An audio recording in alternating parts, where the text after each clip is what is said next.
कोई व्यक्ति चाहे किसी भी फील्ड में काम करता हो, उसकी जिंदगी का फैसला इस बात से होता है कि उस व्यक्ति के अंदर उस फील्ड में बेहतर बनने का संकल्प कितना गहरा है।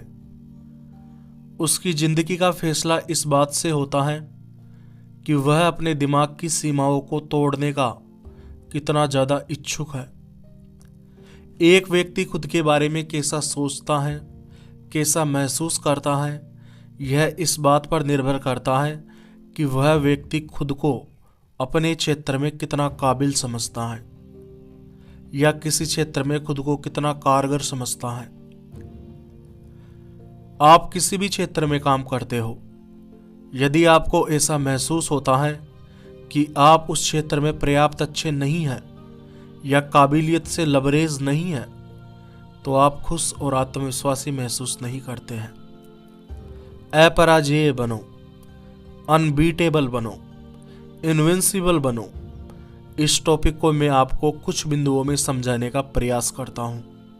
बिंदु नंबर 1, बेहतर बनने का संकल्प लो। अपने बारे में अपनी सोच को बेहतर बनाने के सबसे शानदार तरीकों में से एक तरीका है कि आप खुद को अपने क्षेत्र में बेहतर बनाने का संकल्प लें। यह फैसला आपको आज और इसी वक्त लेना होगा कि आप अपने क्षेत्र में बेहतर से बेहतर बनने का प्रयास करेंगे। अपने क्षेत्र के टॉप 10% लोगों में शामिल होने की कोशिश करेंगे। फिर चाहे आपको इस काम को पूरा करने में कितना ही वक्त लग जाए, लेकिन आपको यह प्रण करना होगा कि आप यह करके ही रहेंगे किसी भी हाल में। आप खुद को काबिल बना सकते हैं। केवल इतना सोचने से ही आपकी पर्सनैलिटी में, आपकी सोच में बहुत तगड़ा फर्क आने लग जाता है। जब आप सर्वश्रेष्ठ बनने का संकल्प लेते हैं तो इससे आपके आत्मसम्मान में बढ़ोतरी होती है। आपको बेहतर बनने का संकल्प लेना ही होगा, क्योंकि अब बाजार में प्रतिस्पर्धा बहुत ज़्यादा है, कंपटीशन बहुत ज़्यादा है। बाजार का एक नियम है कि बाजार बेहतर प्रदर्शन का बेहतर मूल्य प्रदान करता है और सामान्य प्रदर्शन का सामान्य मूल्य प्रदान करता है, और कम प्रदर्शन का मूल्य हमें गरीबी, बेरोजगारी के रूप में प्रदान करता है। जिन भी लोगों से आपका कंपटीशन है, वे सभी हर साल बेहतर बनने का प्रयास कर रहे हैं। ऐसे में आपको अपनी अच्छी स्थिति में बने रहने के लिए अपने गुणों में इजाफा तो करना ही होगा। अब वे पुराने सुनहरे दिन गए। पुराने दिनों में पहले कोई व्यक्ति यदि श्रेष्ठता हासिल कर लेता था तो उसकी श्रेष्ठता उसे एक अच्छा मुकाम दिला देती थी, लेकिन अब वो दिन चले गए हैं। आज के ज़माने में श्रेष्ठ लोगों की कोई कमी नहीं है। एक से बढ़कर एक लोग आपसे कंपटीशन रखते हैं। आपको श्रेष्ठ तो बनना ही है, साथ ही निरंतर सुधार करते रहना है। अगर आप सुधार करना बंद कर देते हैं या निरंतर सुधार नहीं करते हैं तो आप बहुत जल्दी ही अपने पद से प्रतिस्थापित कर दिए जाओगे। किसी भी क्षेत्र में या कारोबार में केवल 20% लोग ऐसे होते हैं जो 80% मुनाफा प्राप्त करते हैं। दुनिया की 80% संपत्ति केवल दुनिया के 20% लोग ही कमाते हैं। आपका लक्ष्य इन 20% लोगों में शामिल होने का होना चाहिए। आपका लक्ष्य आपके क्षेत्र में अधिकतम सफलता प्राप्त करने का होना चाहिए। बिंदु नंबर 2, निजी अवधारणा को ठीक करो। आपकी पर्सनैलिटी का आधार, आपके व्यक्तित्व का आधार सेल्फ कॉन्सेप्ट है, यानी कि आपकी निजी अवधारणा है। निजी अवधारणा इस बात की सूचक होती है कि आप अपने आप को कितना महत्वपूर्ण व्यक्ति या कितना काम का व्यक्ति मानते हैं। निजी अवधारणा से आपके व्यक्तित्व को ताकत मिलती है। निजी अवधारणा का सीधे शब्दों में मतलब होता है कि आप खुद के बारे में क्या क्या मान्यताएं रखते हैं, खुद को कैसे व्यक्ति मानते हैं। अगर आप अपनी ज़िंदगी में उन्नति करना चाहते हैं तो आपको खुद को एक शानदार व्यक्ति मानना होगा। आपको खुद को पसंद करना होगा। आप खुद को जितना ज़्यादा पसंद करते हैं, आप किसी काम को उतने ही बेहतर तरीके से करने लग जाते हैं, और जब आप किसी काम को बेहतर तरीके से करने लग जाते हैं तो आप खुद को और ज़्यादा पसंद करने लग जाते हैं। इसीलिए खुद के प्रति नफरत को पूरी तरह त्याग दो। खुद को पसंद करें और खुद को बेहतर से बेहतर बनाने का प्रयास करें। सभी कामयाब लोगों की सबसे महत्वपूर्ण खासियतों में से एक खासियत यह होती है कि कामयाब लोग अपने आप को अपने क्षेत्र के टॉप लोगों में समझते हैं और उसी हिसाब से ही कार्य करते हैं। वे खुद के बारे में ऊंची सोच रखते हैं। वे खुद के बारे में एक सकारात्मक अवधारणा रखते हैं। वे अपने ऊंचे लक्ष्य निर्धारित करते हैं तथा फिर उन लक्ष्य को प्राप्त करने के लिए मेहनत करने में जुट जाते हैं। जो लोग कामयाब होते हैं वो इस बारे में ज़्यादा नहीं सोचते हैं कि कुछ लोगों को आरक्षण मिल गया है, मुझे आरक्षण नहीं मिला है, इस वजह से मैं उन लोगों से पीछे रह जाऊंगा। कामयाब लोग बस इतना सोचते हैं कि यदि किसी व्यक्ति को आरक्षण मिला है तो मुझे अभी से दोगुनी मेहनत करनी होगी, मुझे अभी से दोगुना बेहतर बनना होगा ताकि मैं उन लोगों से भी आगे निकल जाऊं। कामयाब लोग बात बात का रोना नहीं रोते हैं। वे केवल एक ही चीज़ जानते हैं कि कैसे भी हालात हो खुद को बेहतर से बेहतर बनाना है, और मैं चाहता हूं कि आप भी ऐसा ही करें। आपकी निजी अवधारणा और आपकी निजी क्षमता दोनों एक सिक्के के दो पहलू हैं। आपकी निजी अवधारणा जितनी ज़्यादा सकारात्मक होगी, आपकी निजी क्षमता उतनी ही बढ़ती जाएगी। सीधे शब्दों में कहूँ तो आप खुद को जितना ज़्यादा पसंद करेंगे, खुद को जितना ज़्यादा काबिल समझेंगे, आपकी क्षमता उतनी ही ज़्यादा बढ़ती चली जाएगी। हमेशा खुद को एक काबिल इंसान समझे और ज़्यादा काबिल बनने का प्रयास करें। जब आप अपने काम को बेहतर तरीके से करने लगते हैं तो इससे आपका आत्मविश्वास बढ़ने लग जाता है। इसकी वजह से आप खुद के बारे में अच्छा महसूस करने लग जाते हैं। अपनी काबिलियत के बराबर कामयाबी हासिल करने के लिए आपको बहुत तगड़ा आत्मविश्वास और साहस चाहिए। जोरदार कामयाबी हासिल करने के लिए आपको छोटी छोटी चीज़ों से संतुष्ट होना बंद कर देना चाहिए। आपको लाचारी के बंधन तोड़कर आगे बढ़ते रहना चाहिए। लाचारी को कैसे ख़त्म करें, इस टॉपिक पर मैंने कुछ वीडियो बनाए हैं, उन वीडियो की लिंक डिस्क्रिप्शन में दी गई है। बिंदु नंबर 3, विजयी बढ़त का सिद्धांत।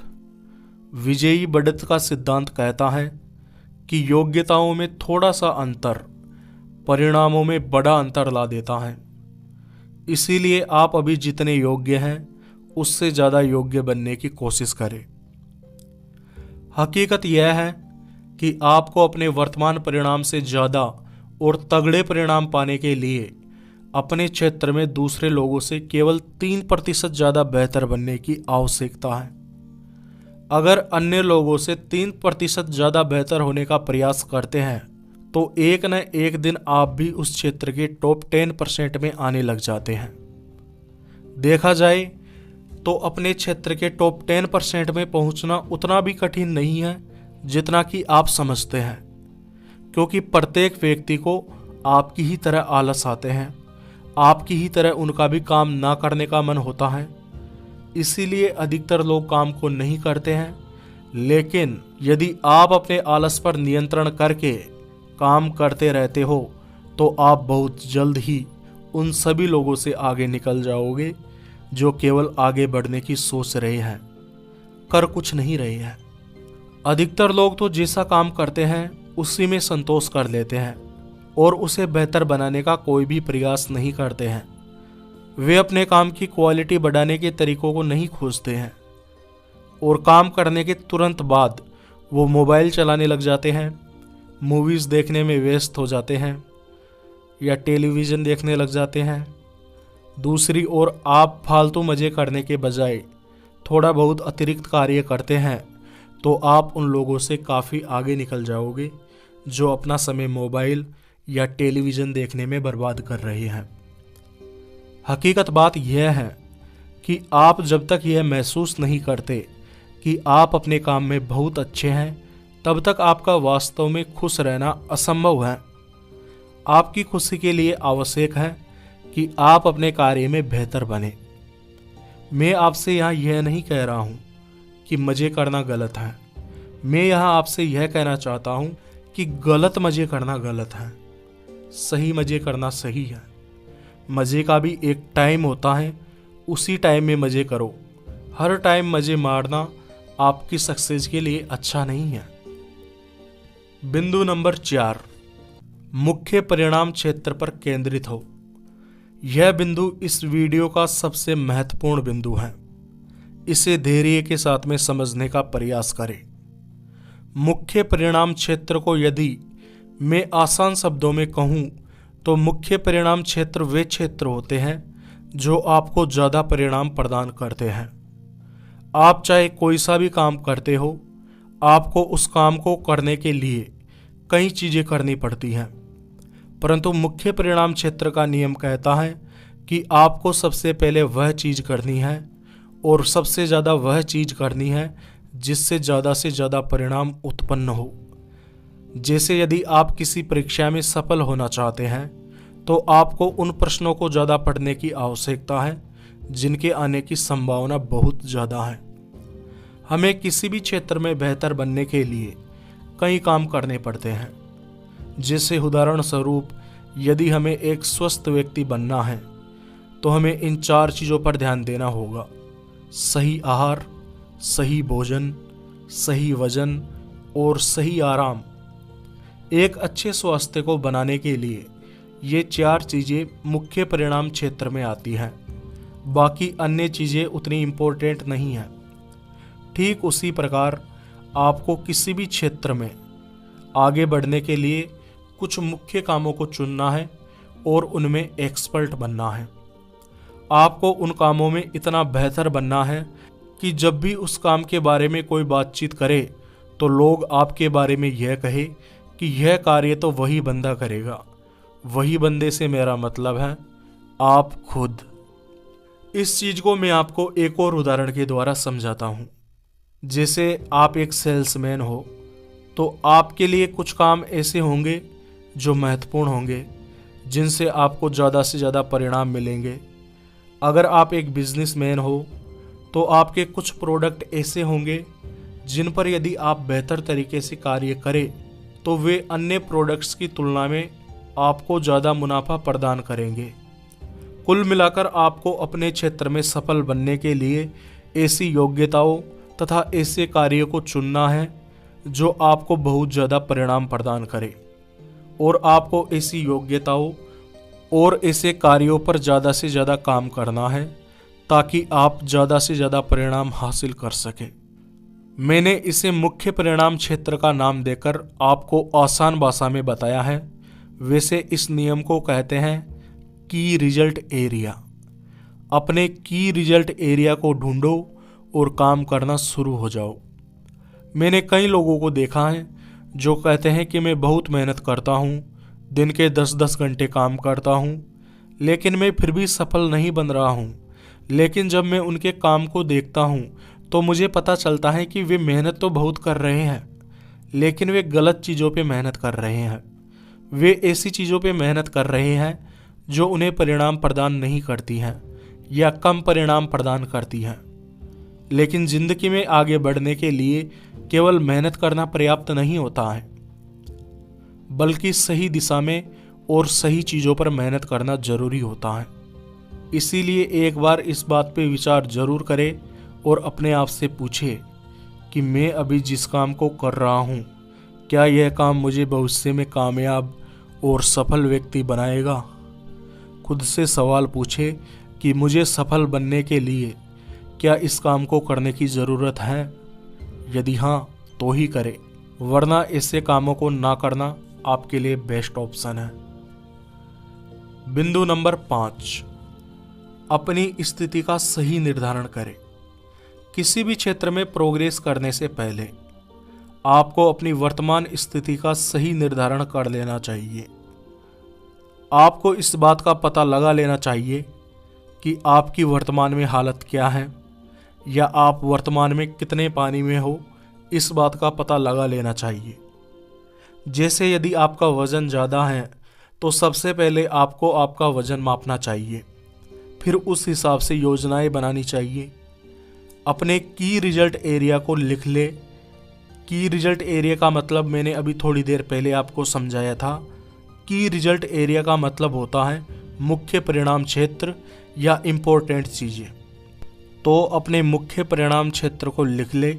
अब इनमें से भी सबसे महत्वपूर्ण क्या है और उससे कम महत्वपूर्ण क्या है, उस हिसाब से इन्हें जमा ले और बेहतर बनने का प्रयास करें। जिस भी क्षेत्र में आप कमज़ोर हैं उस क्षेत्र पर ज़्यादा से ज़्यादा कार्य करें। आपको अपने भविष्य के लिए रोज़ाना योजनाएं बनानी पड़ेगी और बनानी चाहिए और उन पर कार्य करते रहना चाहिए। मुझे इतने प्यार से सुनने के लिए आपका दिल से धन्यवाद।